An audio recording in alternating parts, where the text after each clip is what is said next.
And we're live. A very good morning to you this Tuesday morning. Welcome along to Off the Ball AM. As ever, if you want to get in touch or get involved in any of the stuff that we're talking about, we'd love to hear from you. You can comment on YouTube, you can comment on Twitter, or you can also comment on Facebook. Owen is here. Good morning to you. Morning, Ger. A couple of things that we didn't talk about, which we should have talked about in more detail yesterday.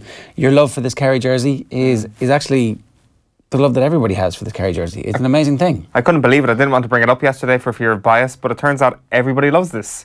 Everybody was chatting about it yesterday afternoon. Not enough time for us to bring it up on yesterday's show because I kind of just I found myself in the bandwagon once again. Is there any pictures that we can see the numbers on the back? I was going to say any pictures from behind, but that might have at this hour of the morning gone a bit bad. So one thing, it looks a bit like an Adidas jersey, but it's actually an O'Neill's jersey. Yes, are you saying they're ripping them off? No, I'm just saying that it's cool that they can have three stripes, even though, you know, three stripes is Adidas. Yeah, I suppose a lot of GAA jerseys have those three stripes. Maybe Adidas got the idea from their brief foray into GAA jerseys. There's no photos from behind, but that's a pity because the position of the numbering is different from the other teams. I think it particularly benefited from the fact that they're playing Donegal, and the Donegal jersey has like a bunch of sponsors all over the place and looks a bit like an NRL jersey or a Super League rugby league jersey. I was like, oh, definitely. I thought it looked quite good, just with the colour combo, with the yellow and green kind of all over the pitch.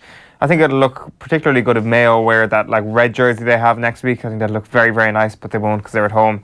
I think against a red jersey, it'll look especially good. Against the Dubs as well, a nice simple colour because Kerry have now simplified themselves. And so Owen confessed that it's the first time that he's asked for a jersey for Christmas since you were about 7. Yeah, it's a really... Do you remember what the last Christmas jersey you got was? I don't think I've ever asked for a jersey for Christmas, to be honest. I do remember when I was, like, this is embarrassing.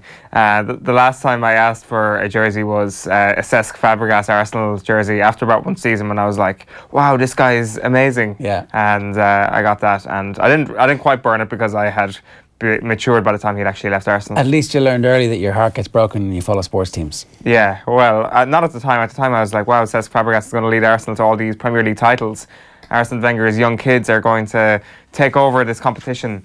Little did I know, money always wins, Ger. Yeah, completely. But I realise now. That's the way it works. So, 3 games in the Premier League tonight. Swansea take on Arsenal, West Ham take on Crystal Palace, and Huddersfield take on Liverpool. Big news about West Ham's Declan Rice.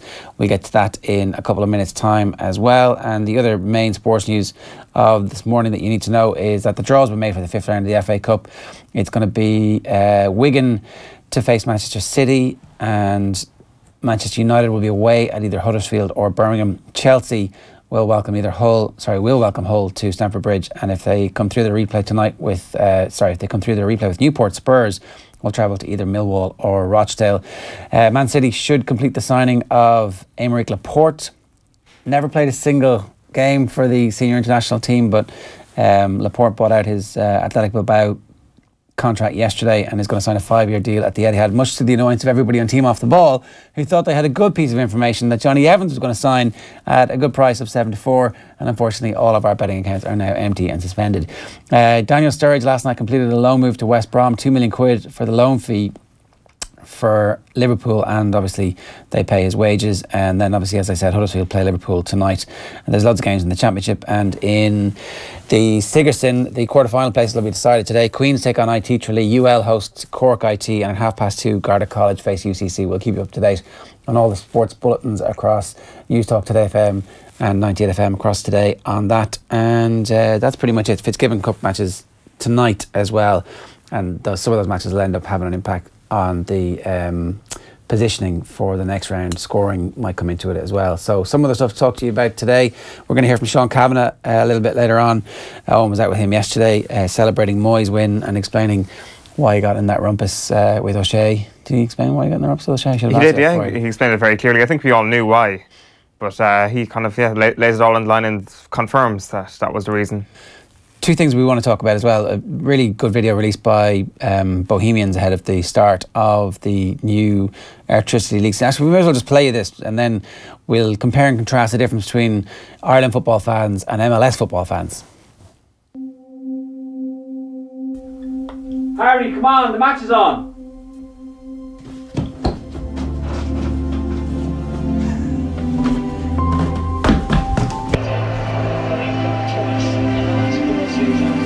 It's definitely a free kick. But what colour will the card be?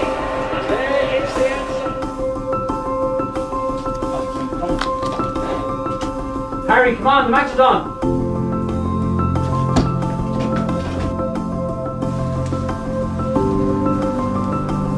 Ready? Let's go.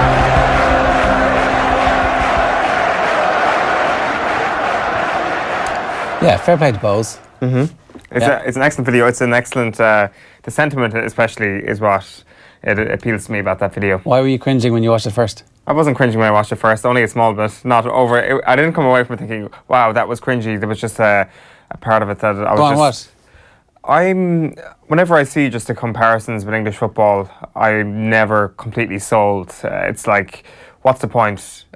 Like, why does there need to be a comparison between English football? Of course, the point, and this is what I need to get back to, is the terrace is not TV. You have to kind of put forward this notion that going to matches, supporting your local club, is an alternative to watching it on TV. Does it have to be the replacement for watching football on TV? I'm not so sure. I think the kid can get called down from his room to watch the match on TV 24 hours, 48 hours after he's gone to Bowes to watch them on a Friday night. I don't think it was an either or in that, though. They're not saying you can't do the... But it says terrace is not TV. Yeah, but they're not saying you can't watch the game on TV. They're saying that there is this alternative reality out there that you need to get off the couch and go and experience things. And so I don't really have any problem with them comparing themselves.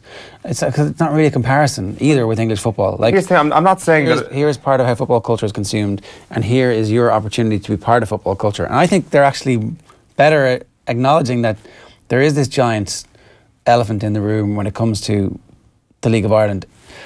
You're always going to have the Premier League as part of our culture. Like, even the amount of coverage that we give the Premier League, it is this kind of virus in our system. And you're better off acknowledging that and saying this exists, and more than likely everybody who's at the Bowes game will at some point be consuming some of these matches, and to a lesser extent in some cases. Some people really hate the Premier League and they resent it and reject it and they have no part of it. But I think fair play to actually go, yeah, this is a real thing. This is the truth of where we live. Yeah, maybe. Here, look, the second half of the video, when everybody's at the match and stuff, and the whole culture of being a match-going fan is something that should be promoted. And as I say, I've got absolutely no problem with it. I've got no problem at all with it. Why would I have a problem with this video? I just mentioned before coming on air, there was just a little part of me that felt a little bit off about this. But I think it's a for the most part, inferiority complex. Well, is it me that has that complex? Or is it you? Or is it... I don't have any post-colonial inferiority complex. Well, I certainly don't. I don't know why I would be the person who has that when I'm saying let's not even bother comparing it with our colonial ancestry. It's the cringing. It's like, and it's. I think that we just need to get over that and go, this is the culture. This is what the League of Ireland looks like. Because, like, you know, that kid goes to Dalymount Park, and Dalymount Park is a kip. Like, parts of the ground are completely closed and unsafe to go to. But that doesn't actually mean that the experience isn't going to be brilliant. That the atmosphere won't be great in the bit that they're in. I'm not saying that. And that he's going to be immune from the fact that that part of the ground is... I literally just said that the match-going experience there looks great. Like, that is 100% encouraging that. So right. Like you just called Dalymount a kip. Yeah, but it is. Everybody knows that's why it's been redeveloped. Who's got the post-colonial inferiority complex now, Ger? My inability to diagnose that Dalymount's a kip.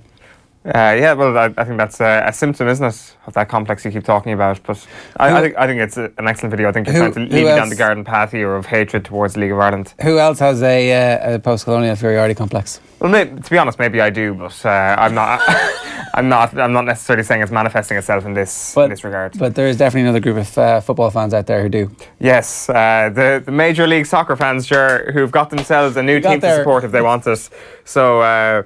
It's kind of a welcome to Miami situation for David Beckham. He's going to be a part shareholder in this new MLS club, Miami something. We don't know what the franchise name is going to be. Miami Becks. The Miami Becks, that's actually a very good idea. Named after the beer, that'd be a good sponsorship plan there. But if you are watching us from Miami, I know there's plenty of you who are, well, we've put together a handy 4-step guide to becoming a Major League Soccer fan. The first one is to get yourself a classy, not cringy at all chant, something like this from Atlanta United FC.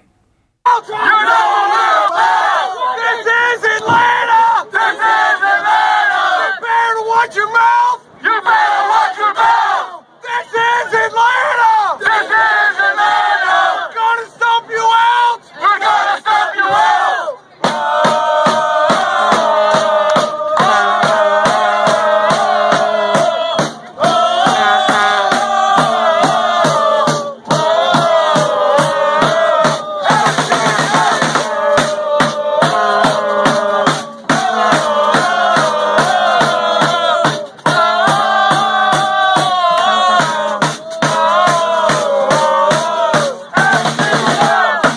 And obviously we never did this, but we did have a look at the YouTube comments underneath that. The first two were not bad actually for a change. You might not be able to make that out there, so we can just zoom in on those. The White Man's Mixtape was the first one, and then American middle class football / soccer hooligans fueled by M&M's and Miller Lite. USA, USA. So some of those people on YouTube clearly don't think that this is a good enough chant. And to be honest with you, some of them are really, really terrible. But to all you people out there in Miami, hello again to you. If you don't have a chant that's good enough, all you need to do is find one person, one absolute lunatic ringleader, somebody like this gift from God. Fight and win! Fight and win!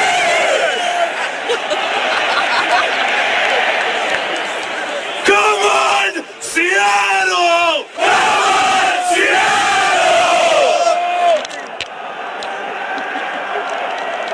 Fight and win! Fight and win! Seattle Sounders, here we go! Here we go! Here we go! And the next step after that is to become a full-blown hooligan, get yourself an English accent, throw crap at each other out in the streets like this in 2015.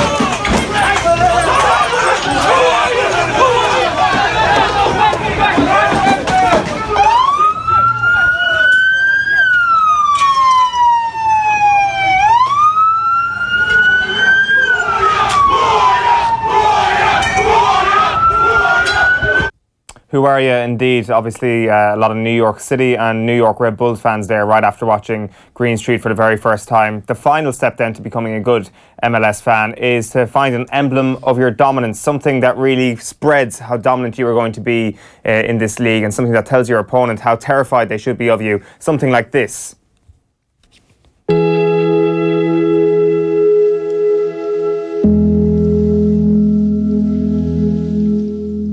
Being a fan of the New York Red Bulls is like being a member of a family.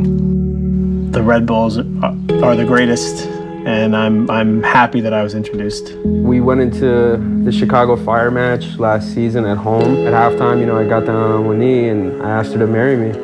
I thought it was a joke. She thought it was a joke at first, yeah. She was like, "Are you kidding me?" And I was like, no, I'm pretty serious. That is not what we meant to show you. Apologies, it's a little bit deeper. That's a camera. It's something different. I'm not going to spoil it just yet. We will get it for you very promptly. That is a 5-minute video, which you may have seen before. It's worth the wait, I promise you. But there's 3 of our 4 steps to becoming an MLS fan. Miami people, congratulations. Miami Vice. Miami Vice is a good one, but I saw somebody with a pun on that, Miami Nice, because David Beckham is like kind of construed to be a nice person. But anyway, let's get back to this. This is the mascot you need to be, Miami people.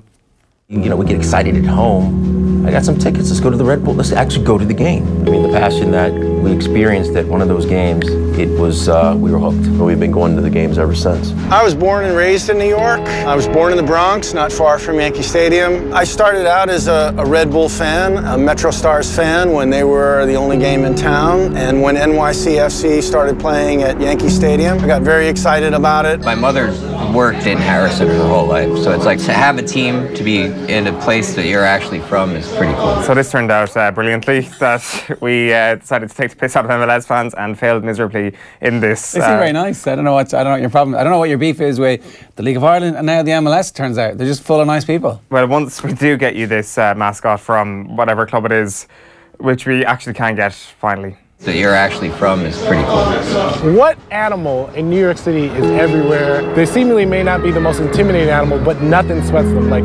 pigeons are like true G's, you know, of New York City. And so if the club is going to represent the city, then there's got to be an animal that represents the club.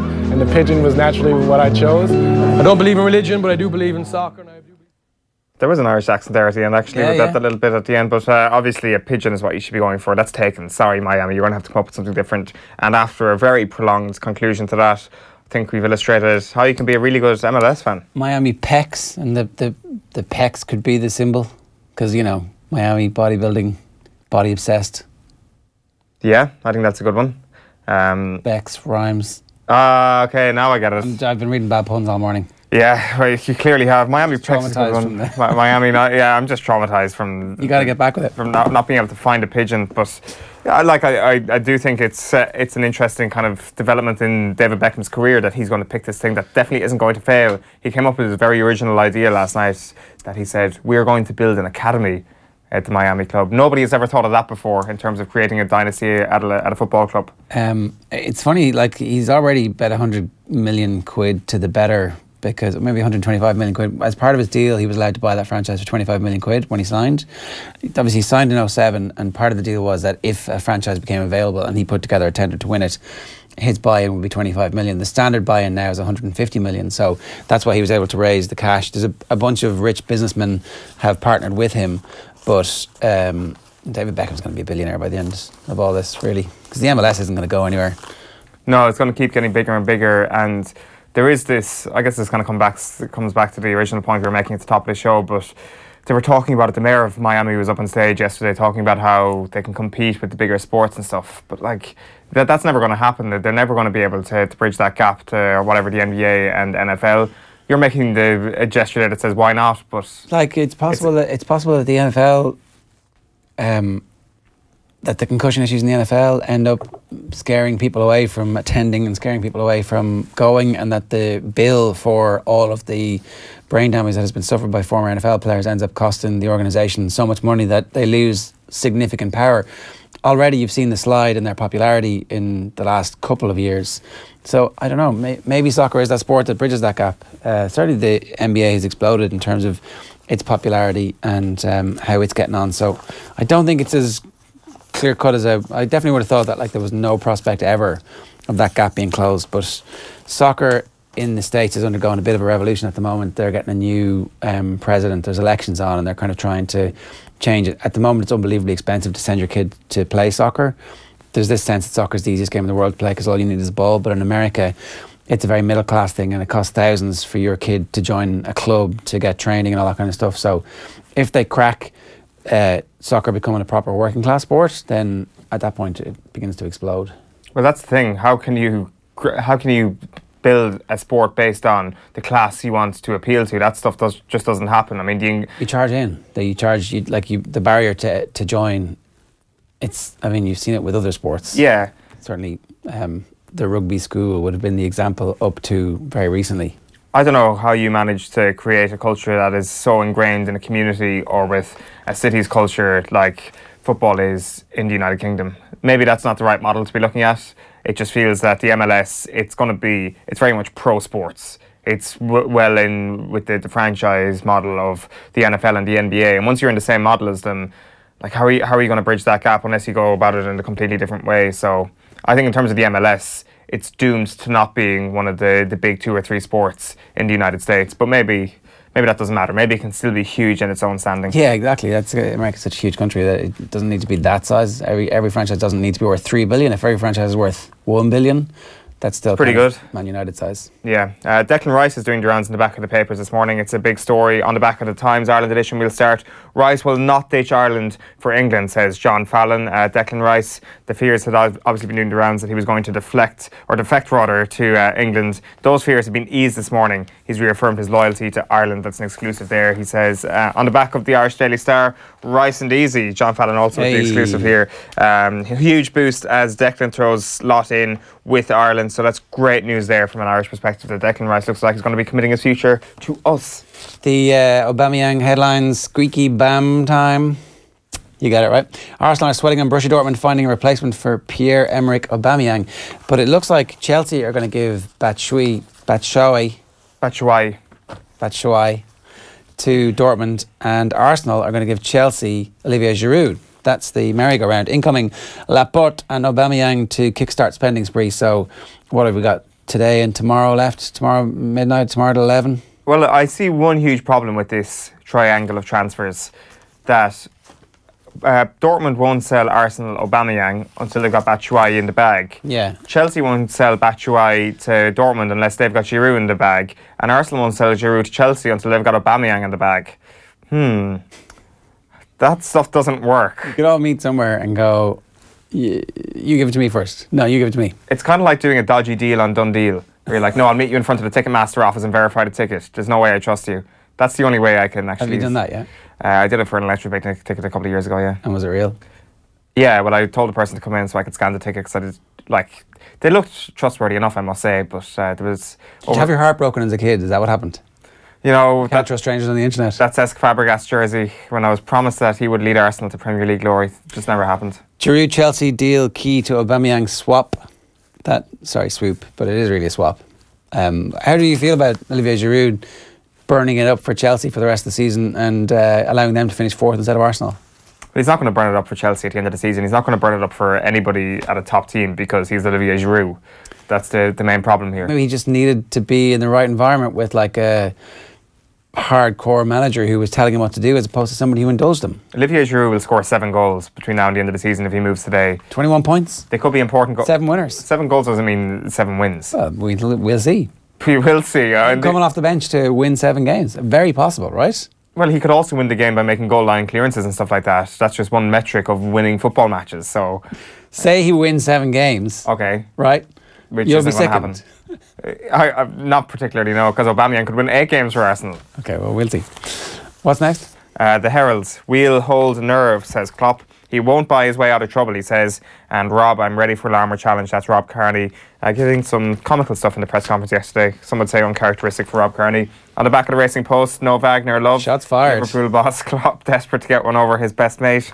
And then on the back of the Mirror, Sturridge has his baggies packed. Klopp striker joins West Brom on loan to save his World Cup hopes. Also an interesting little bit here on the back of the Irish Daily Mirror. Cut. Klopp claims BT Sport pulled the plug on the FA Cup. That's an interesting development here. There were due to be 10 minutes played of additional time at the end of the first half against West Brom on Saturday night, and Jurgen Klopp was after revealing that was cut down to 4 minutes because BT got in the ref's ear and said don't play 10 minutes of additional time because we're on the clock here.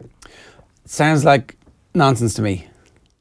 As in a conspiracy theory from Klopp that isn't true? Well, so everybody's watched a bit of BT Sport at this point, right? Mm-hmm. You flick out, after the game's over, you flick away, you watch a 45-minute thing, you go on Netflix, you watch another 45 minutes, you come back and they're still on the side of the pitch doing stuff.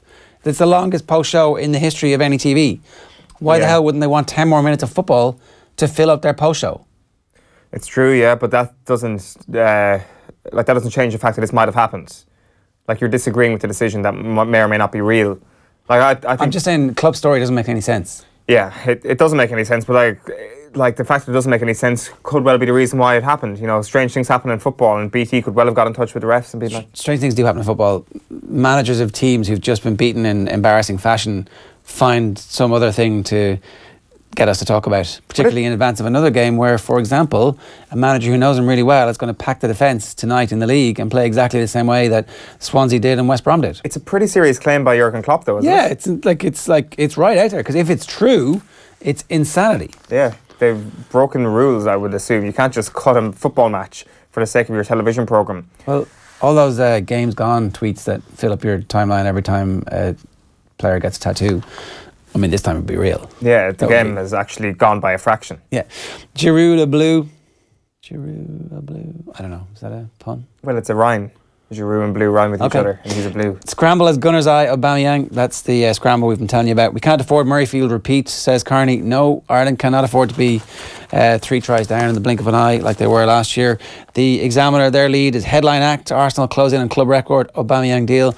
Getting a bit more detail about what kind of a character Aubameyang is. 8 separate sports cars in his garage at the moment. Yeah, there's a personalised Lamborghini which I saw today in the Times, which is very, very nice. Likes to take a mask out and whenever he scores. Very, very good. He will definitely be the star attraction at the Arsenal Halloween party this year. But here's a bit of trivia for you. I should have just saved this and put this in the crappy quiz, but anyway, here we go. Who do you think is Arsene Wenger's oldest signing in the last 5 years? Ever? No, in the last 5 years. Mkhitaryan. Sorry, before the current window. Oh. You're not going to get it. Matthew Debussy at 27 years old. Now he's going to break that twice with Aubameyang, who's 28, and Mkhitaryan, who's 29. So obviously Aubameyang doesn't break it twice. But anyway, that's the oldest outfield player, I should say. Matthew Debussy was 27. That's 5.5 seasons. Lacazette was 26. So the things are ramping up a little bit. What age was Czech? 30? Czech was 30, was he? He must have been, yeah. I forgot about Czech, but yeah, it's outfield players. Also breaking their transfer record again, transfer fee record. And Laporte to City will break City's transfer record fee, which would be an interesting one, especially after Jose Mourinho's comments a few weeks ago saying, City are spending left, right and centre and they're breaking their transfer record fee only now on a £56.7 million transfer on a defender. So it doesn't really seem like a kind of a ridiculous 2018 level spending club. From City? Yeah, I know it's the accumulative matter of spending 50 million here, 50 million there, but still. It does feel like they're getting 5/10 million players of old for 45, 50 million now. Players with no caps. Yeah, like that's kind of what happens though, isn't it? It's like you're Manchester City, you are a country, I am going to charge bump up you his price fivefold, yeah.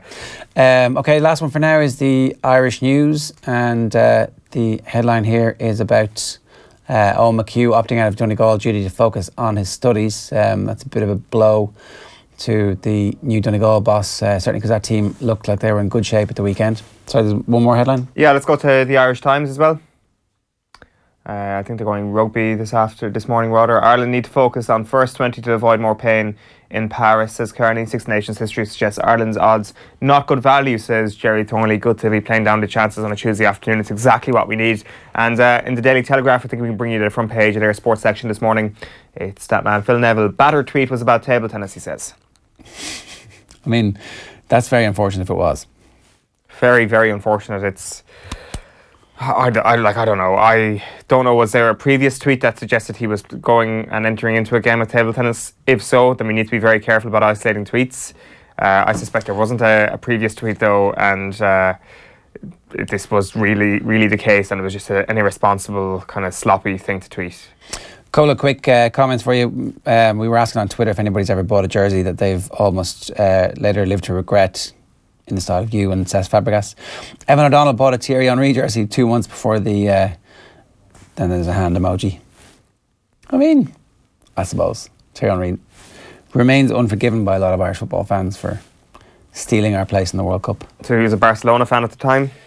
Check out the Tom Brady story on Vice. Radio host called his 5-year-old daughter an annoying little pissant, and Brady called him on it. Yeah, he did the very public calling of actually going. So Brady does a regular slot on this radio station in Boston, and the radio host, the breakfast host on that show, called his daughter an annoying little pissant. This was after the show that we were talking about, his new Facebook show. Yeah. Which I still haven't watched. Neither have I. The Life of Tom. Tom versus Time. Tom versus Time. Yeah, that's it. And when you speak about cringeworthy kind of things on social media, now Tom versus Time is a name that could be filed under cringeworthy for sure. Yeah, totally. Yeah, we can all definitely agree on that one. So, in the documentary, the kid is there and she's screaming in the background, wants daddy to play football, and he's either ignoring her or he's talking about something else. And now I haven't seen any of this, I just have read reports. And the TV host calls the daughter an annoying little pissant. The radio host. And Brady decides, okay, I'm not going to tweet about this. I'm not going to Instagram. I'm going to go on your man's radio station like I do every week. And then this happened. What'd you think? It was fine. Jesus. It was okay. Just fine? Come on. All right, I thought the first scene was so staged, where Brady's like in the kitchen, his kid's being an annoying little pissant. Like, I don't. I do want to say something. I mean, I don't want to get into the documentary much, but I did. Stacey had told me that someone had made a comment about my daughter or something like that. Tom, we were just talking about it. It was Alex Reimer and Jerry and I talked about it Friday. It was a thing to say. We destroyed him for saying it. You can say whatever you like. Go ahead. Well, I think that, I've tried to come on this show for many years with, and showed you guys a lot of respect. I've always tried to come on and, do a good job for you guys. So, it's very disappointing when you hear that, certainly with my daughter or any child. They certainly don't deserve that. So. Oh no, Tom, no question. As I said, Jerry and I talked about it on Friday. Stupid thing to say. He was suspended for it. He should be. There are certain things I think you understand. As a professional athlete, you're going to be criticized for what you do or on or off the field as an individual. But for a kid to be criticized is unbelievably stupid. There's no defense for it. Yeah. So I'll obviously evaluate whether I want to come on this show again. So I really don't have much to say this morning. That's fine. I understand. That's totally fine. I will. Maybe I'll speak with you guys some other time. Absolutely fine. We understand. All right, Tom. You too. Ooh. He didn't quite burn them. No. But it was like you're apologising, you suspended him. It's not really you guys. I'd come on here. I had like a rant ready. Now I've just decided, screw you, I'm not going to bother talking to you. Yeah. I'm sure they have, like in Super Bowl week in Boston, they're going to find something else to fill their time with. So really kind of losing no sleep over those poor radio hosts. But no, well, now everybody knows exactly who they are. But this week, next week when he goes on the opposite radio station into their show and goes, oh, look, I'm Tom Brady, I'm going to retire now, I'm giving you the exclusive. Or like the exclusive post-Super Bowl win, when they win whatever 38-15 on Sunday evening, and he gives the exclusive to whatever the rival station is to WWI, or however you pronounce that radio station in Boston. Like it's a stupid thing to say. Obviously, this guy's got a bit of profile on the back of saying it. I'm sure that was probably in his thoughts when he was kind of mentioning it. It's a needless thing to say. Like, it's such a bizarre observation to make. It's not really. People give out about their kids. Like, yeah, they give out about their own kids. Well, it's like, what? There's not that. I mean, there are far worse things that are said all over the world, all the time. And it just so happens Tom Brady works at that radio station. I suspect I don't know, I think it's a classic overreaction. From Tom Brady? From everybody. They suspended, like, maybe your man's getting suspended for other crimes and they're like, it's like Al Capone and tax. Oh, look, we got you for your taxes now. You call Tom Brady's daughter a pissant, Tom Brady works for us, he might be pissed off. Boom, we got you. It's probably written in the contract, somebody, don't piss Tom off, please. Tom versus time is ticking on you, sonny boy. Yeah. And his time is up. Okay, so yesterday morning, Owen caught up with Moy star Sean Cavanagh after an absolutely dramatic weekend victory against An Gaeltacht in the semi-finals of the Intermediate Football Club Championship. They're going to be in the final, which takes place at Croke Park this Saturday on February the 3rd against Michael Galvey's of Roscommon. For exclusive content and behind-the-scenes action throughout the AIB GAA and Camogie Club Championships, follow AIB GAA on Facebook, Twitter, Instagram and Snapchat. Here's how the conversation went. So, Sean Cavanagh, what a result that was on Saturday. Again, Kerry opposition. Do you just love coming up against Kerry teams? It wasn't like that probably at the start of my career. I definitely did. In the middle of my career and towards the latter end, maybe not so much. Kerry would have had the edge on us probably from 2010 onwards, but yeah, it was sweet. It was a sweet one to be able to play against Mark O'Shea, someone obviously had such titanic tussles with over the years, and probably have come out on the right side of those more times than not. And but with their club jerseys on and in such a historic venue, Semple Stadium, it's something that just didn't enter the realms of my possibilities whenever I was walking away down those steps at the end of August for the Dublin game. So it's replaced that county bug, that love for Gaelic football that I thought that it was going to be missing for a while, and this club run has certainly replaced that more. Because I guess there's something so rare about a club run as well, that it's very hard to do back-to-backs and stuff like that, and then you get promoted, especially when it's an intermediate setting. So I guess that whole kind of feeling that this is a once-in-a-lifetime sort of run, isn't it? It really is. I think we all know that Saturday night may be the only time in our lifetimes that the Moy may get to play in Croke Park. The last time we even won a championship was an intermediate championship back in 1982. So this year before I was born, my dad was playing on that team. He's reminded me that a few times. You know, there's guys that I would have played under 10, under 12 football that are still leading players for our senior team that have never had the chance to play on such a big stage. I've been blessed in my career to have played so long for Tyrone and to have won so many things and to have graced the surface so many times. But I think I'm more excited about those guys. Those guys will get their only chance on Saturday to put their boots on and run on to Croke Park. And on Saturday evening, you know, the questions were being had or being fielded from me or to me. What's the change rooms like? What's the surface like? What's it like to score? What's it like, you know? So the excitement levels are at fever pitch and around the Moy and within the Moy team at the minute. And yeah, the whole community's just buzzing, and that's something that it's probably it is different to the county piece, because you come here and with Tyrone and there's masses, of course, there's tens of thousands of people. 99% of them you don't know, but on Saturday there might be a couple of thousand people, and I'd say I could name you a name of 99% of those people, and they're from all backgrounds. It's really encapsulated all religions, all ethnic backgrounds will be here supporting the Moy on Saturday. What did happen with Mark O'Shea on Saturday? Oh yeah, as the time the 14 for Gaeltacht was struck out in one of our players, and I happened to be standing right beside it. So I was trying to bring it to the attention of the linesman that there was a strike. Mark obviously didn't like the way that I was trying to bring it to the linesman's attention, but nothing more than that. He maybe knew that his full forward was in a bit of bother and didn't want too much attention brought to it. I was on the other side of that, but no, I say I've the utmost respect for Mark. He's probably one of the best, if not the best, inter-county player and Gaelic football defender that I've ever played against. So to get to shake his hand before and after the game on Saturday, to get to play against him for 60 minutes for one last time was something that I'll always treasure and I'll always remember. Another thing that happened on Saturday was in the Irish Times, Keith Duggan did a great interview with Mickey Harte, which got a lot of people talking. And from a competitive sense, one of the lines that really stuck out to me was that ye had planned to contain Dublin for 45 minutes, I think, of that game last year, and obviously the early goal put paid to that. What was the plan after that containment approach? I suppose that was the issue, and that the one thing in every game that we had played to date,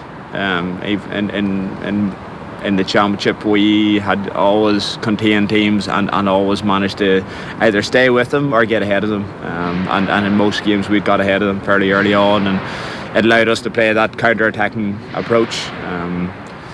So if I'm perfectly honest, were we ready to change our system? Probably not. If I'm honest, and I'd say Mickey would tell you the same, or should tell you the same. We, as a player group, it shocked us. O'Callaghan's goal, we didn't see it coming. We were thinking, stay in the game, invite Dublin onto us, and play the style of football we'd been used to. And you have to give Dublin credit to that, because they did spot that we wanted to play like that, and they changed it very quickly. They ran the ball down the wings. It was a dry day. They moved the ball through the hands incredibly quickly. They got their scores early, and then they imposed their game plan on us. So for us, looking back on it, it was probably more of a gamble. And once Dublin took us out of our comfort zone, we struggled, and we struggled badly. That's one thing that's going to be very interesting this year, is to how Tyrone kind of tweak that, as in going from one end of the spectrum really to kind of somewhere in the middle, that adaptability approach. Have you heard anything from the camp this year as to how that approach might manifest itself on the pitch? Okay, well, obviously they brought in Stevie O'Neill. Stevie's probably one of the most, if not the most instinctive forward that I've played with in terms of his football intelligence, the runs that he made off the ball. And yeah, he's pretty lethal whenever he had it as well. But you can't coach that to guys. But you would hope that if he was given, I suppose Mickey has to trust him, and Mickey has to trust, and it has to what Stevie wants to do has to marry into what Mickey wants to do ultimately with the team, and the style and the way in which you can change styles of playing within games. None more so probably than the way we use Colm, and he's such an effective sweeper. He's the best in the business in the country. Colm probably is also a really good attacker, a really good strong runner with the ball, and you know, our system of 2017 was very much set up so that he would sit and hold at all times. There may be times he might get unleashed to move forward, and that's what it looks like. That's what is going to have to happen, and I think most teams now are appreciating that. They can't just be a slave to one system, and Dublin are certainly ahead of the game with that. Dublin have so many strings to their bows, and so many different ways of playing within a game, and that's what you have to have. And they're probably 20-30% ahead of the pack at this stage, and everyone else is catching up. You mentioned Stephen O'Neill there. We've also got Rice and McManaman in with an inter-county setup this year. Is there going to be a situation kind of like the class of '92 where this Tyrone great team is ever present and will be looking for coaching jobs and managerial jobs left, right and centre? Ricey's definitely going to be an interesting one on the sidelines this year. I'm looking forward to that, and following some of the Fermanagh games, because there'll be I'm sure a few explosions happening along the line with Ricey there. But Tyrone and Fermanagh on the same side of the draw, I think. Yeah, it would be an interesting one to see them come head to head, and there'll be no love lost at times, and everyone knows how Ricey goes about his business. What about yourself? I'm kind of hoping. I'm still calling myself a player at this stage. I'm hoping I'm going to get another few years out of the body yet to play on. You just never know what will happen down the line. It's not something that has entered my thought process at this stage. I've been that busy with setting up a new business last year, with the whole club run, with a bit of media work. It's all happening in that front. So, and then a final point, I guess, just ahead of this weekend, a huge day. You kind of detailed it quite well, but I don't think a lot of people are actually familiar with what kind of place Moy is. You've detailed the community there. What would this mean to Moy and the community and the footballing culture in that place? Because you mentioned your father there, and now is the time to replicate that. Okay, look, Moy has obviously a number of really top-class inter-county footballers playing for Tyrone, back to generations. Plunkett Donaghy was a huge player through the 80s. Obviously myself and Ryan and Philly and Colm has won All Irelands with Tyrone, but it would probably be more so known. There's a big antiques store in the middle of the town. People would flock to it from all over Ireland. It has a country dance on a Saturday night, and every Saturday night the square is filled with cars from all the surrounding areas. People come from far and wide to see the likes of Nathan Carters and guys of that ilk. Not my thing, but certainly something I used to work in it. But also, you know, there's no denying the Moy had a bit of issue back early 90s with religions and paramilitary attacks, things like that. There was a few people murdered. It's such a harmonious place now to live, and it's great that our club is at the middle of that, and we now have playing members from all religions, from all ethnic backgrounds. There's a few people that would have emigrated into the Moy area from Eastern Europe that are working in local factories, etc. And yeah, it's brilliant that our club can be the hub of that, and something to bring all those communities together. And you know, you're here and talking to some of those guys, some of those people from non-GAA, traditional GAA backgrounds over the last couple of weeks, and they're all engulfed in this bit of a run that the club is having, and they'll all be here on Saturday night in Croke Park. And to me, that's something that's uniquely special about the GAA. It's got a great way of bringing everyone together, and I'm sure there've been an awful lot of people entering these doors for the first time on Saturday night from the Moy village, and that's you just really can't define that. Yeah, it was unbelievable. It was a bit surreal, to be honest with you. When it happened, obviously it felt really, really like it was slow motion to me. Coming across, I just felt like time just slowed down. And when it hit the back of the net, as I was on the way to celebrate, to be honest with you, the first thing that was in my head was "Don't laugh," because it just felt a bit mad. Like I was 1-0 up against Spurs in the FA Cup. And yeah, it was a brilliant moment, and one that'll stay with me forever. Don't laugh. Padraig Amond trying not to laugh after he'd scored against Spurs. He'll get a chance to score against Spurs again in the replay for Newport at Wembley, which is pretty exciting. Absolutely, it is. There's somebody on Twitter correcting me. Yeah. JK, shout out, who I think is correct in my information on Aubameyang and Arsenal's oldest outfield signings. Oh yeah, you were wrong. I would just like to say that James Gearbrandt in the Times has been writing about this today, and I read out his information, so I'm distancing myself from this. He said, at 28, Aubameyang, along with the 29-year-old Mkhitaryan, doesn't fit Arsenal's typical age profile. Wenger had previously only spent money on one outfield player over 27 in the past 5.5 seasons, and Arsenal's previous top 5 most expensive signings, Lacazette was the oldest. That's wrong. Matthew Flamini, of course, would have been another one. When he returned, it's free. He's on a freebie. Spent money.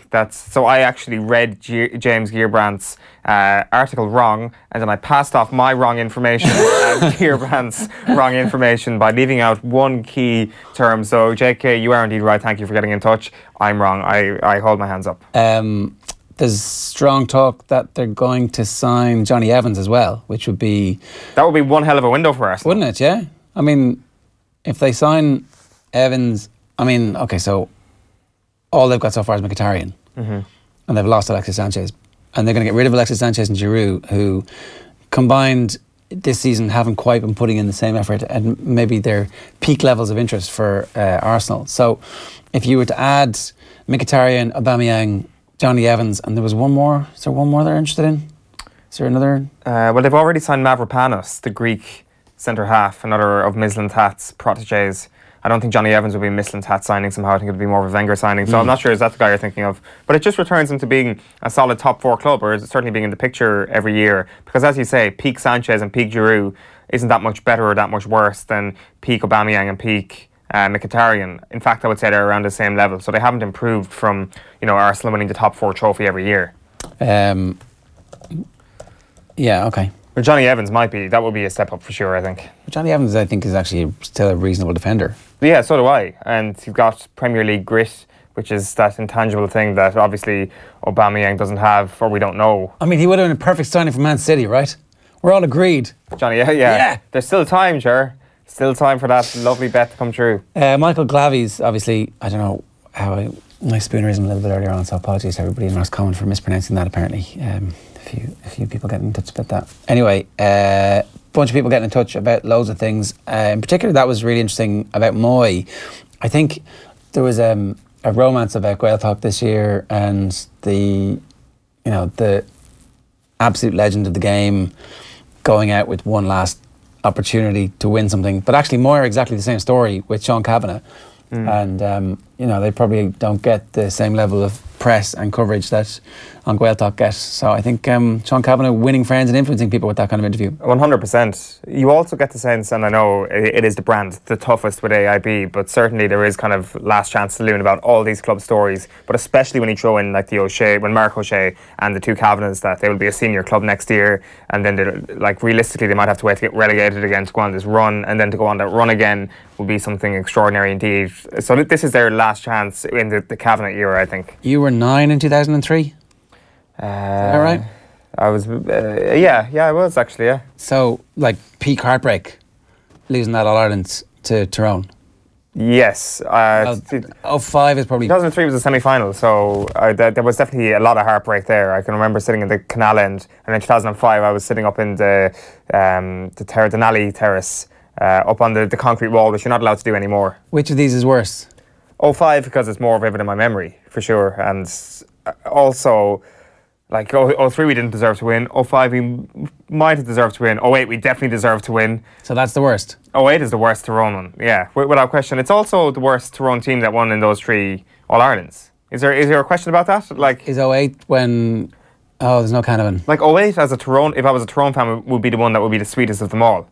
Because everybody was saying Tyrone are finished, they've had their 2 All-Irelands. Is Brian McGuigan not like one of the all-time greats in that period for about what age is Brian McGuigan in 08? He's still pretty young because he retires quite young in 2011 or 2012. I think he's like 31 when he retires. Yeah. So I think he's like pinging points over from either touchline like a metronome.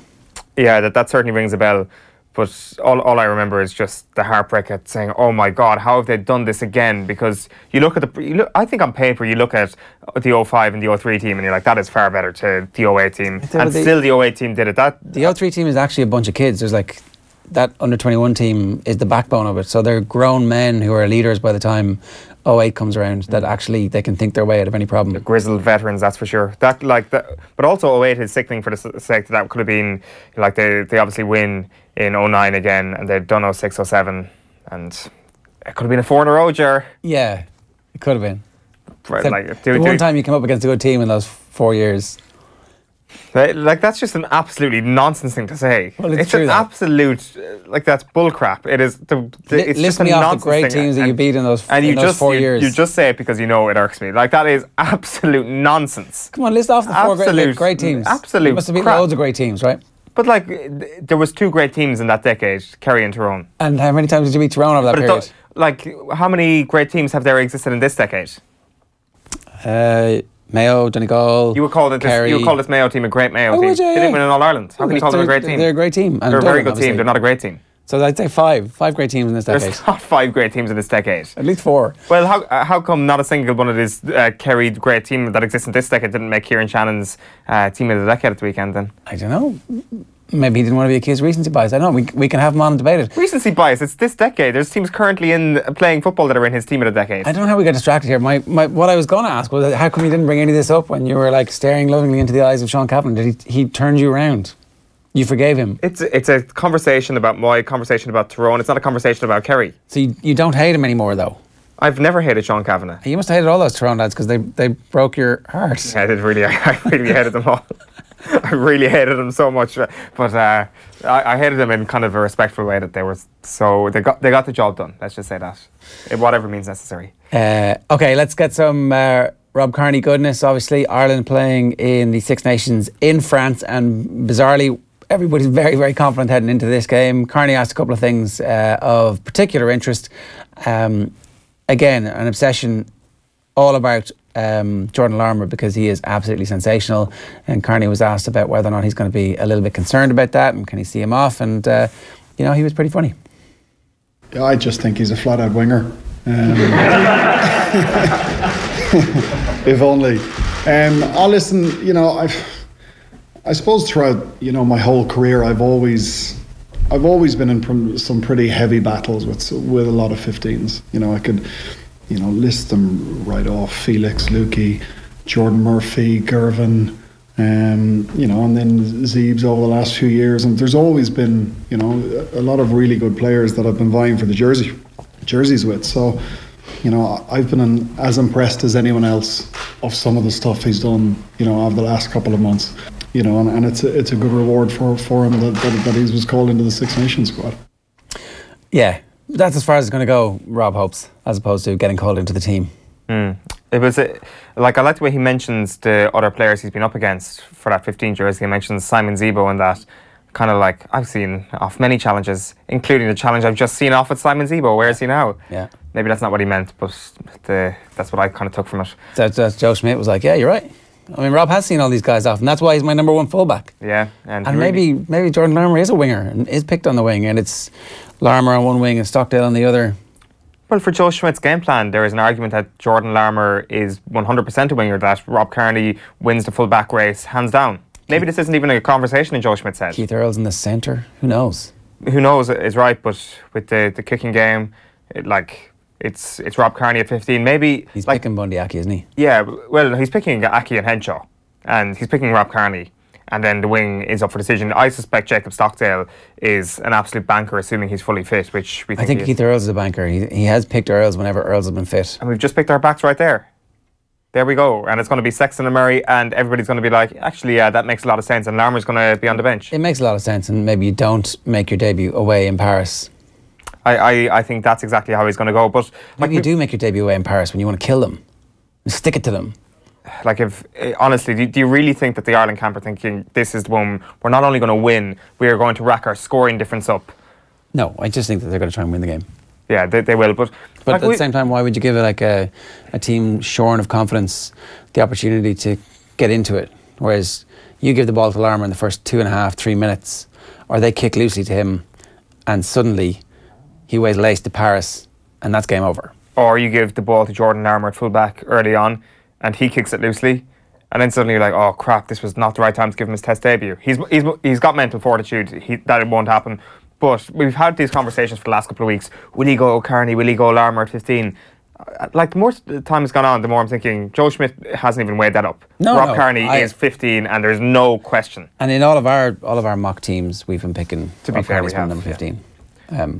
I'm kind of surprised that Larmour actually has made it as close as he has to being named in the 23. That's what it feels like at the moment. That he's pretty close. That particularly the way that actually look, he can play loads of different places here, but it feels like he wants to get him some experience, and that's what this campaign is about. One more rugby video before we move off rugby, and we're going to talk about Tony Ward in just a minute too, because he's got a really interesting piece in The Independent today. But Eddie O'Sullivan was on Wednesday Night Rugby last night talking about some of the lessons that he learned from Alex Ferguson. Yeah, I spent time with Alex Ferguson back in 2004. I spent a whole day with him over in Carrington. It's fantastic, you know. Wow. And he talked about everything. He was very, very generous with his time. I literally told him I might get a tour of the place and get to meet him for 5 minutes. So I spent actually the whole day with him. Wow. And it was intriguing to talk to him and how he saw things and how he built Man United from the ground up. Literally, like put in all the foundations with the academy and how he measured players. It was incredible. Were you or are you a Manchester United fan? Since the early 60s, so I was old enough, yeah. Okay, I watched them win the European Cup in 68. I've been a United fan that long, so. And what was there any things? I know it's probably a long time ago now that Ferguson mentioned that you thought, oh yeah, I might use that. The strength conditioning aspect of it and the injury management, all the things that I learned from it was that same thing with Ireland. The player management, getting guys keeping. He said the reason they won more leagues than anybody else is they had the best players in the best squad in the champion or the Premiership or the Premiership, but they kept their best players on the field more than the other teams did because of their strength conditioning and their medical support. So he said over a league campaign, if you can keep your best players on the field more often than the opposition, you have a great chance of winning the league every year. And that was struck a chord to me about the whole player management back then, how we managed the Irish players through this season after season after season, give them the correct rest, the correct workloads, the correct number of games. That was probably the biggest takeaway for me back then. Good stuff. Absolutely. It's a fascinating insight into Alex Ferguson and the kind of time manager that he is, that he's just so generous with kind of a full day that he manages to hand it over to a rugby coach. And maybe his attitudes towards sports like rugby, I've never quite understood, is he a rugby fan or not? I think he is. Like, obviously, in terms of other sports, golf would be right up there for him. Is like, just by virtue of the fact that he's a Scot, like, is rugby high up there? And clearly he's got a lot of respect for somebody like Eddie O'Sullivan, and like there's no way he's giving away a day of his time unless he kind of respects what Eddie O'Sullivan had done or kind of appreciates his position. Maxime Pivotau is listening to us, ex-high level cyclist, now student at Kedge BS Bordeaux, and he's in the French singlet on a bike, on one of those proper racing bikes, so obviously did race, and he says that the French want to see Jordan Larmour play. Now, I don't know if they want to see him play because they're excited by amazing talent, or if they want to see him play because they think it gives him a bigger chance of winning. So the latter is how I would take that comment. He was tweeting last night saying that it's funny how the Irish and the French view their own national teams differently. He says I still think the Irish squad is so much more impressive. So maybe he just wants to see good rugby. Maybe he's just a fan of good things. Yeah, I better hop on to l'equipe.com and do the Google Translate and find out what they're saying. So, really interesting piece from Tony Ward. This is kind of off the back of a bunch of stories that have been breaking recently about doping and underage doping. In New Zealand, they've decided that they're going to test the Final Four in the major schools competition. The reason they can do that is because the New Zealand Rugby Union actually control the competition. In Ireland, the IRFU has no control over the schools game. It's a separately run competition, and so therefore Sport Ireland and the IRFU can't actually go into rugby schools and test the rugby players to see if they're doping. Ward says he's never seen anything in any of the dressing rooms that he's ever been in, and he and in all the teams that he coaches makes sure to insist that it's blood, sweat, toil and tears is the only thing that's going to make you great. So don't be taking any shortcuts, kids. But he says he's also a little bit worried about the privacy issue and the principle of invasion. But notwithstanding that, he reckons that if you get the parents on board and if you get the schools on board, then this is a very vulnerable time for kids between the ages of 16 and 18 when there's the promise of a big contract down the line. So we need to get in and test them, because the likelihood is that this is a group that may well actually be tempted to do something. And he does say that he thinks now is the time for this to happen. And here you go. Does that mean we in Irish rugby have a problem now? I honestly don't know, but judging by the increasing size of young boys, and despite my constant pleading to youngsters in my charge as to blood, sweat and tears being the only way, I suspect there are sinister alternatives at work. This is the money shot here, right? I suspect there are sinister alternatives at work. This is Tony Ward saying that he thinks there's sinister alternatives. What could it possibly mean? What is the implication for that? So I don't remember anybody ever saying this with the knowledge, the standing, the respect and the heritage of Tony Ward about the schools game in Ireland now, today. And so if he's saying that it's time to test, it's time to test. Yeah, that is interesting. I guess people could skim over that column and are like, oh, there's nothing in this. This is all saying that nothing's ever happened. And when you hear that nothing's ever happened, you suddenly think, well, he said it, so it must be true, or that nothing ever will happen, or that the culture hasn't changed to the point where something could possibly happen. The fact that Tony Ward says he hasn't seen anything yet doesn't mean that he's saying that he doesn't suspect something has happened, So that's what he's trying to say. Like, there is, I presume, a big supplement culture within schools rugby. You're going to have to use everything legally to make yourself as big as possible, and there is an arms race in that, kind of pun intended right there, but to make yourself as big as possible using the legal means. So like whenever people are trying to make themselves as big as possible, there's always the glowing possibility of using a shortcut. So the goalposts are there for them to knock right over in terms of actually doping, but as I say, this is probably the first time somebody's ever suggested it has happened. Okay, a couple of quick comments for you about some of the stuff we were talking about a little bit earlier on. Patrick Curran, I was at an NY City game during the summer. The chants were embarrassing, and to make it worse, they haven't a clue about the football. Bit harsh. Patrick Conway, tying together a couple of our items this morning. Maybe Eoin should support the New Jersey Devils. New Jersey. Yeah, wow, that's a good one. At least they have devil instead of pigeons, so I can wear a devil mask or something going to those games to scare the opposition. Kieran Connolly says that Delhi Met was a kip in 74 when I saw us beating the USSR 3-0, and it hasn't improved since. And Kieran Duffy wanted to correct us about correct me about the Cavanagh O'Shea rumpus. Hey guys, O'Shea got in a rumpus with Cavanagh and not the other way around. Cavanagh ran over to the linesman to bring his attention that one of the Moy players had been struck, and O'Shea then tried to prevent Cavanagh from doing so. Yep, that's exactly what happened. Cavanagh said as much. I did say a moment ago that I would go on to l'equipe and do Google Translate.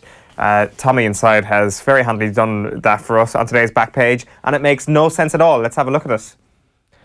15 of France in the heart of the matter before the match against Ireland. Ireland is already in everyone's head. 5 days before the first test for Jacques Brunel, the Blues have some certainty on the game to adopt.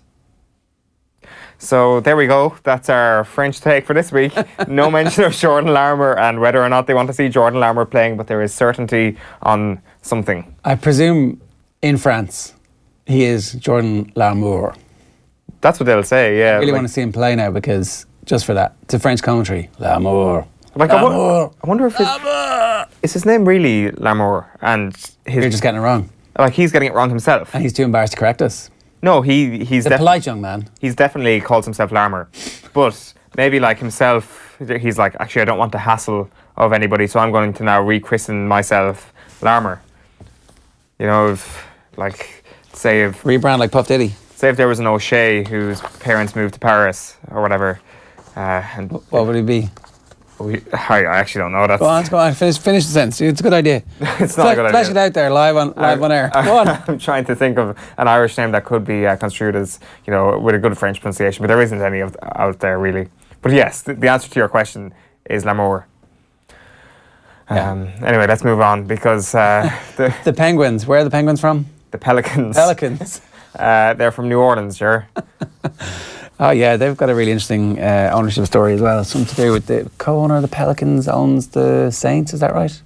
Well, there's a high possibility there, considering they share the same city. But the Pelicans are on the up. They've got two very good big men players. They've got Anthony Davis. They've got DeMarcus Cousins as well. So you don't want to be rebounding with these guys. But if you want to have a shoot around on court at halftime in the game, go ahead like this fan did.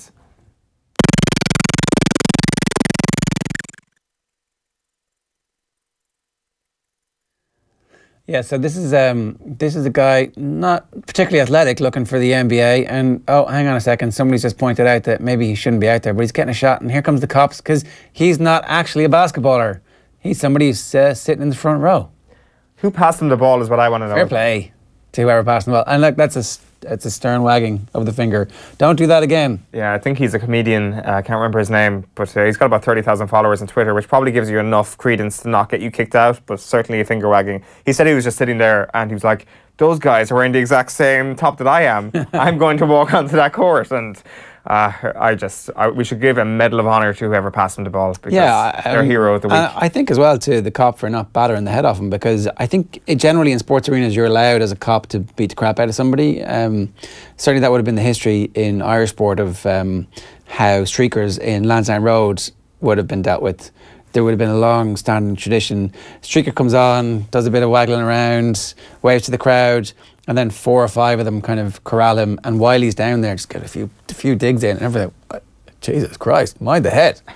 The random knee in the back, WWE style. So fair play to the only restrained cop in America.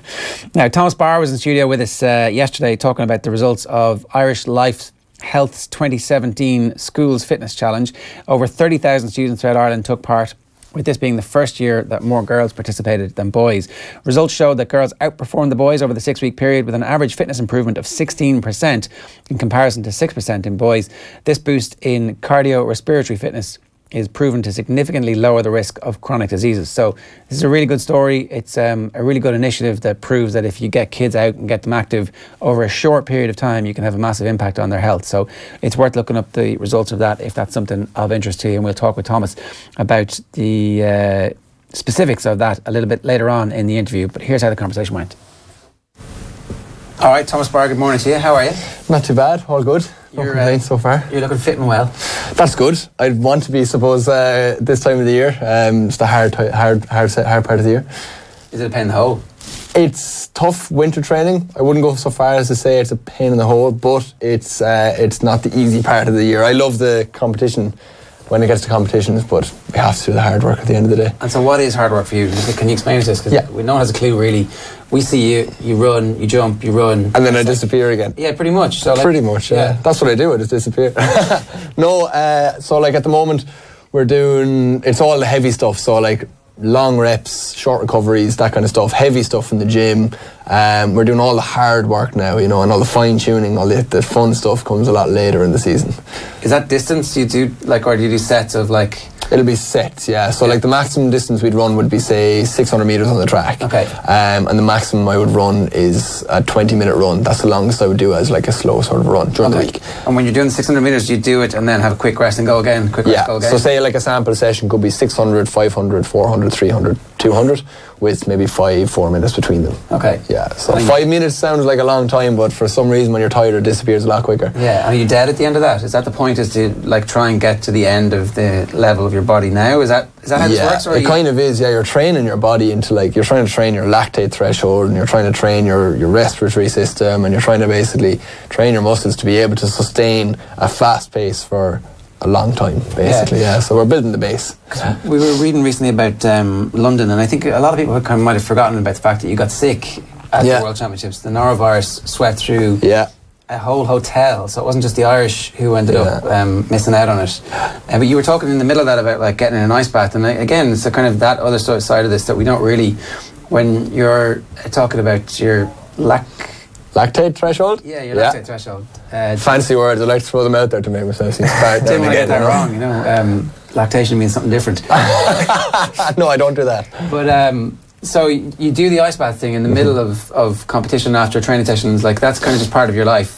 Yeah. That's all, those other rhythms in your life that we the extra little bits. Yeah, well, I don't take ice baths that often in the winter, but after competition and stuff in particular I would. But yeah, there's all little bits that go on. So like I'm doing rehab every day, you know, so rehabilitation exercises and stuff like that. There's always little bits, and any choice that I'm making every day kind of is based around training and everything, you know. So everything kind of culminates and like revolves around my training life. Yeah, because every choice you make is a decision not to do something else. Yeah, effectively. It's like, exactly. Yeah. Sometimes I make the right one, sometimes I don't. Do you still have burgers from time to time? Yeah, definitely. Yeah, 100%. How does that balance work? That kind of I'm on it now, and I'm going to be at this now, and I'm going to decide that this is my absolute. And it's like, I'm going to have a burger. Yeah, well, I suppose it's kind of once it's balanced. I don't mind, you know. Say I wouldn't go out and say have a burger every 3 days or so, but once a week, once every 2 weeks, once every 3 weeks, if I had like kind of a cheat meal, you call it, it's fine. You know, once on the whole, my diet is very good, so every now and again I don't mind having a bit of a break. When you say it's very good, is it like you've got the electric scales out and it's calorie controlled? I don't go to that level. No, I have a good idea of the amounts of stuff I should having and the variation that I should be having and the amount of protein, carbohydrates and the type of carbohydrates and proteins that I should be taking. So is it lots and lots of stuff? Like, are you eating Michael Phelps style? No, not at all. Not to that kind of not to that kind of scale. Like I eat an average enough amount, but what I do is I eat quite regularly, like little and often sort of thing, just to kind of keep grazing. Yeah. Does fasting work? It seems to be in vogue in a weird way at the moment. Fasting? Yeah, like Cian Healy, for example, has said that fasting for him is working very, very well. Now, that's obviously a completely different type of body type and a completely different type of athlete, but I would have thought it would be the exact What's he using opposite. it for? Well, he says it works for him. He's certainly, I wouldn't say slimmed down, but he's certainly become more muscular as opposed to, I don't know, he's just slimmed down basically. His body shape is where he wants it to be, and he says he doesn't eat between the hours of 8 o'clock at night and noon the next day. And I'm wondering, how do you get through that morning session? Interesting. Yeah, I don't know. I don't think that would work for me, personally. But obviously it does work. I know there are other athletes that won't eat carbohydrates after 8 o'clock, or because apparently they don't digest. They were saying that they don't digest as easily after 8. And then there are other athletes that will, like, say, before they've eaten in the morning, will do fasted cardio. So you burn fats rather than the fuel that you've just eaten. If you're fasted, so apparently you can burn more fat that way. So I suppose there is probably method to his madness, but I kind of just carry on with take my breakfast in the morning, I suppose. You're not obsessed by this then? It's like something that you're just using, you've got that information, you're moving along with it. Yeah. What do you get obsessed by? I don't really get obsessed by much, to be honest. I kind of just take it as it comes, really. And I think in some ways that actually benefits me, and it definitely helps when I'm on the track, because if I was to be completely obsessed with athletics, like, you know, say if the setback in London could have crushed me, you know. So I think it definitely helps the fact that I'm not completely absorbed and obsessed with the sport and the life that I'm living. When you're training, are you obsessed by times even, like splits and that kind of stuff? Or no, my training partners will tell you it's quite the opposite. I can't remember, you know, my own personal bests, my own times. So I'm kind of saying, you know, I'd always nearly ask my coach afterwards, Hayley, how was that? And she'd say, oh, that was, say, for 300, oh, that was 35. And I'd be like, right, is that good or is it not good? So, you know, my mind is not on that. I kind of go by feel and I'll put everything that I have into the session, and if I do that I can't do any more, you know, so I don't get obsessed by times of training or stuff like that. No. Does it help that you're still living at home? Because obviously when it comes to athletics, I think there's this notion that, oh, I want to be the best in the world, I have to go to Oregon or somewhere to make that level, but it seems what you're doing in UL seems to be just fine. It is, yeah, and if it's not broke, I'm not going to fix it. You know, my coaches, Haley and Drew, are based there, and they have kind of brought me on to the athlete that I am today. So I'm kind of happy to stick with them because what they're doing is working for me, and what I'm doing with them is working. And I have a really good setup with my S&C coach and my physio as well. So we've quite a good team at the moment that I'm working with. So I like the fact that it's been consistent the last couple of years, and I'm kind of just building on what I have already for the last couple of years. So I'm just going to keep going as I am for now. Go on. There was a Kieran Cunningham piece earlier on this year saying, I know you said you don't get obsessed by much, but would drift racing be as close as you could come to an obsession? Yeah, it probably is, yeah. That's more of just like an absolute out-and-out adrenaline fix. How does that happen? Was that from watching it as a young kid or what? I've always been into cars, and I've always been into like motor racing and stuff, and it was a friend of mine that I lived with in college that he's big into cars as well. He's a mechanic, so the two of us went splits on a drift car, and he basically taught me the ins and outs of it, how to work on the car and everything, and from there it kind of grew from there. Yeah, and it's what is drift racing? You don't know what it is? Well, okay, I was watching it on YouTube earlier. It's great. Is it? Were you?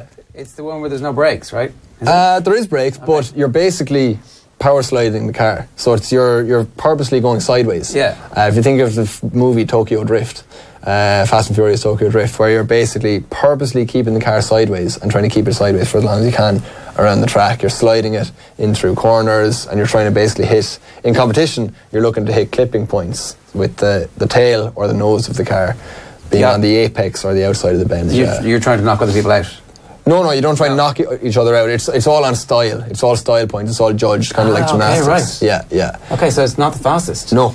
Oh, right. Because I was thinking you could probably just go straight and it would be a bit quicker. I know, yeah. But no, it's because as soon as you go sideways, you're losing speed. So where do you do it? All over the country. There are a couple of different tracks, like in Kildare and Mondello, right. Or in Galway. There's another drift event they hold in Tina in County Galway. And do your coaches think, the amount of time that you're going to be an absolute elite potential medalist at World Championships, maybe you could do this when you're tired? I think they kind of realise that the whole self-contained, absorbed athletics thing is not entirely for me, and that I do need that. I do need that to keep me mentally kind of ticking over. And like when I'm finished training, I forget about training. I move on from it most of the time. So I do need that other fix, and I think they know that I'm sensible enough at this stage that I'm not going to absolutely wipe myself out. Yeah, maybe when you finish. Hopefully. Take us back to that ice bath and kind of feeling crap after it. You're like, normally you have an ice bath, you get out, you feel grand afterwards, but you're still freezing and you're thinking, this is the middle of the world. It wasn't right. I knew there was something not right, but then I kind of was putting it down to, after the heats, had my ice bath and still wasn't feeling right about 2 hours later, and I said to my roommate Brian Gregan, he said, I was saying I'm not feeling right after that at all, that race, man. And he's like, oh no, you'll be fine, it's just, because it was an early start and I'm not really like one for early starts. And I just thought, okay, yeah, you're right, I'll go and get some food and chill out, go to bed, and I'll be fine when I wake up. And as soon as I went to bed, I woke up at 1 or 2 o'clock in the morning and started throwing up, and that was it. Then I knew I had caught the virus, because the virus was already doing the rounds of the hotel at that stage, and I was just unlucky to have picked it up. And I had 48 hours in quarantine, and even if I hadn't been in quarantine, I wouldn't have been able to run. I was completely zapped. I was completely wiped out. What was your form like? What was your own expectation heading into the Worlds? It was like that last few training sessions that I did with my coach out in London had been on par with Rio, if not better, for the same markers. So we usually look at from hurdle 1 to 5 or one hurdle 1 to 6, and the times were in around, if not they were faster than when I was in Rio. So that my form was quite good. I just was lacking probably a little bit of race practice, race sharpness, but still, I should have been, that race that I ran in the heats wasn't representative, I don't think, of where I was, and I think I always thrive on rounds, so I'll take away from the first round everything I can and go into the semi, then, all going to blazing. I'll have, gotten familiar with the surroundings, with the call room and everything, and I'm starting to get into my rhythm, but so that's a bit of a sick for another year. Yeah, literally a sickener, yeah. Not so much a sickener, you're not making jokes about it now, though. Obviously, no. I parked it very quickly. I got over it very quickly because there's no point in dwelling on it. Yeah. Because I learned from it. I said, okay, yeah, things are not always going to go my way. These things happen. It's something you always think is going to happen to somebody else, but it was me that time, and I was just unlucky. I kind of took solace as well in the fact that I wasn't the only one. In fairness, it had this sweep through the building. Yeah. Like, obviously there's a regret about it because it was so close to home, and obviously the family had bought tickets and all that. But in terms of regretting, in terms of a competitive thing, do you feel that your best running was at the age of 24? Because it certainly strikes me in most sports that your best is yet to come. Does that maintain for 400 metre hurdles? 400 hurdles in particular, and any of the technical events, I think in particular, there is an older age profile of it. If you look at Felix Sanchez, he won the London... when did he win? Is he the Cuban? Yes, he was in his 30s and he won either the Worlds or the Olympics. I think it was 2012. He won 2012 and he was in his 30s. And you look at the age profile. Other than Carson Warholm last year, who was a bit of an outlier, it's always an older. What age is he? 21. 21 or 22. Yeah. So he's a young gun. Sanchez won in 04 and 12. There you go. Thank you very much for whoever threw that into your earpiece. I don't have one of those, unfortunately. You just remembered. Yeah, exactly. Oh, yeah. Great memory. So I think it's because it's such a technical event, you're constantly learning, constantly getting to grips with the event, which is great because it means that I'm still coming into my prime, you know, and I'm building on my fitness levels and everything else year on year. The European Championships are obviously this year in Berlin. You said you were maybe a little bit under-raced heading into London. Not to put words in your mouth, but that was kind of... So this year, is it a bit different? Are you going to try and get on the track a bit more often? Or Well, what held me back last year was I picked up a hamstring injury midway through the season, and that kind of held me back from racing. But yeah, the hope is always to get maybe 6 or 7 key races in before the championships, so that's going to be the same again this year, and try and build up that race sharpness. The other thing I think about competing in the World Championships is that it raises your profile again, and it kind of makes it easier to get into the meets that you want to get in. But after finishing 4th in the Olympics, does that still hold? Can you pick and choose where you want to go now? To a certain extent, yeah, because I've kind of made a name for myself on the stage as one of the 400 metre hurdlers, and because I've been to the likes of the Diamond Leagues a couple of times, they know I'm reliable, they know I'll compete, they know I'm fast when I'm in shape. So that all bodes well for actually getting out there, but it's the same for everybody across the field really, that when it comes to being selected for those events, you still have to post a time early season. So my first race is quite important as to whether I'm going to get selected for those meets or not. So when's that? I haven't decided yet. Okay, right. So is it soon or like a couple of months? No, it's not until maybe April or May. Okay. Yeah, I'll have a couple of indoor meets in the next couple of weeks, in the next 2 or 3 weeks, which will be a bit of fun, but they're nothing more than that. Yeah. You've spoken in the past about your treatment of hurdling as kind of an art form, and that's a constantly developing thing in your mind. Like, what does that mean? Like, are you working on things to just improve your stride pattern? Is it as simple as that, or is there more to it? Always working on because you know you're naturally going to be a bit stronger with one lead leg than the other. So your lead leg is the leg that goes over the hurdle first, and in 400 metre hurdles you'll often have to use both. So I'm a lot stronger on my left, but I've been working over the last couple of years on making my right just as good as it. And now, you know, it is getting there. So I can work on that, and then I can work on my stride pattern. Like you said, there's so many aspects technically, just even on how you clear the hurdle, and then on running technique, and then you break it down into your speed, the starting. You know, my block start is atrocious. I know I need to work on that. Okay. So there's so many different elements that you can actually work on and pull together.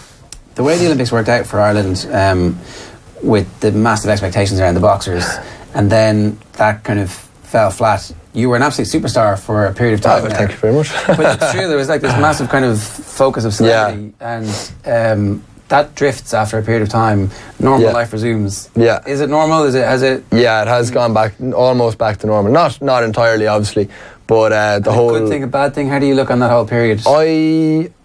I loved it. I enjoyed every minute of it while it was, you know, while I was still in the spotlight and everything. It was really cool.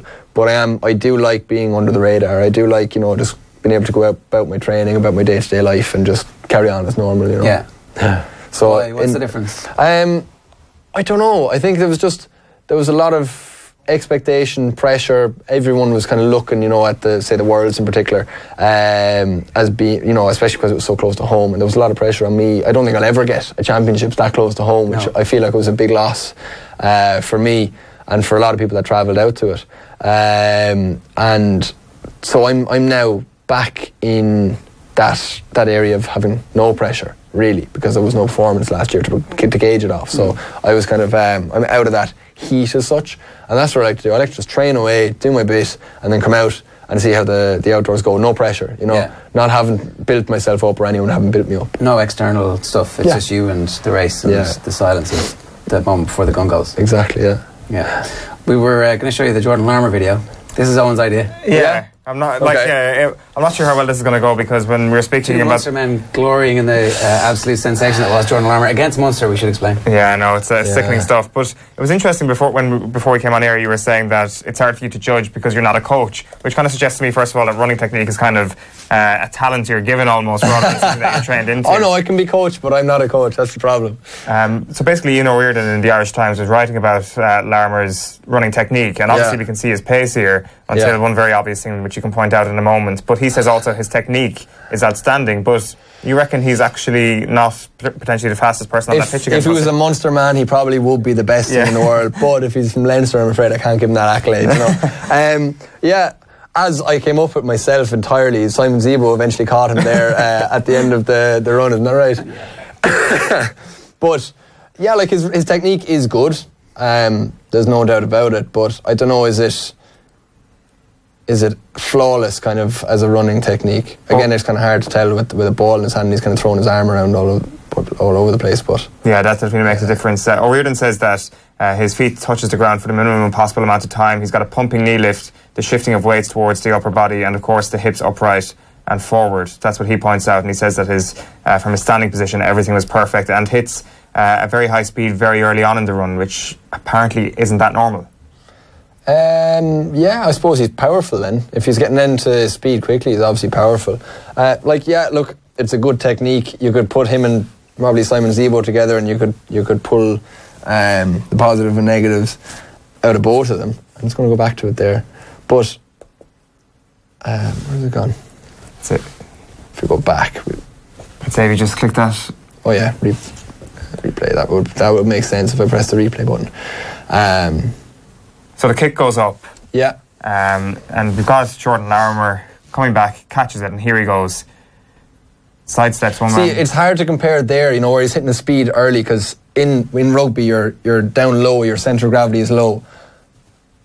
Like it's different technique, I suppose. In athletics, our coach is always telling us, you know, she'll ask, how tall are you, Thomas? And I say, 6 foot. Right, I need you to imagine you're 7 foot tall. So everything has to be up tall, on your toes, you know, and keeping a lean forward and sprinting. So it's completely different in rugby. But he does have a good technique, there's no arguing it. But I personally wouldn't probably pick it out as anything spectacular. Sure. Are there any athletes in Ireland who you kind of go, oh, that guy's really fast? Do you ever watch Gaelic football or rugby lads and go, that guy could have been a runner? When you look at, I suppose, Simon Zebo there catching him at the end, I suppose you could probably put him down as one. Yeah. Stand tall and up tall and lean forward. Up tall, lean forward and drive the legs. Right. Simple. Yeah, easy. It's easy.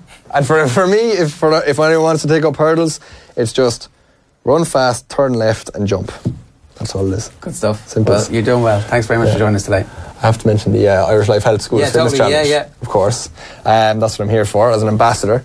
So I was there to present the medals to present the awards for the fittest schools, the boys and the overall school.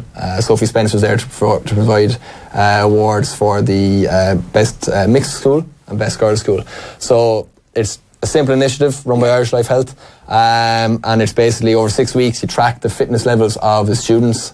And it's just about getting kids active again, trying to get, it's too easy to be on the phone. And they're finding they have remarkable results, like 16% uptick in just 6 weeks. Like you can see how if schools took this on and did it over a whole year, then everybody in the school will be fitter. Yeah, exactly. That's the hope. I mean, it's a 6-week program, so it's, you know, it's the hope that you make a habit out of it for the students, so that it becomes a habit, you know. Because like for me growing up, I was always on a bike, I was always out kicking a football around, and what got us into exercise was the fun of it. It's just about trying to get kids active, get it into a habit, remind them of how fun it can be, and get them out there. Yeah, so it's a really simple initiative. Do you realise you've got a role in this as well? Like, I know obviously it's being an ambassador for something, and it's that's kind of really important aspect of being an athlete. But actually having a leadership role in that, as opposed to just doing it because it's something that, you know, it's actually something you seek out. Yeah.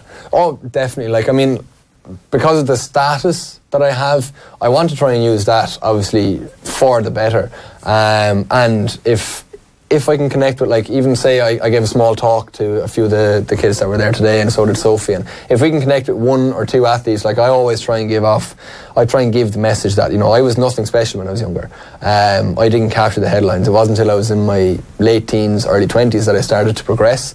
You don't have to be a superstar when you're younger. You can just enjoy it. Find something that you enjoy, and, you know, if it's, you literally just go training because your friends are there, well and good.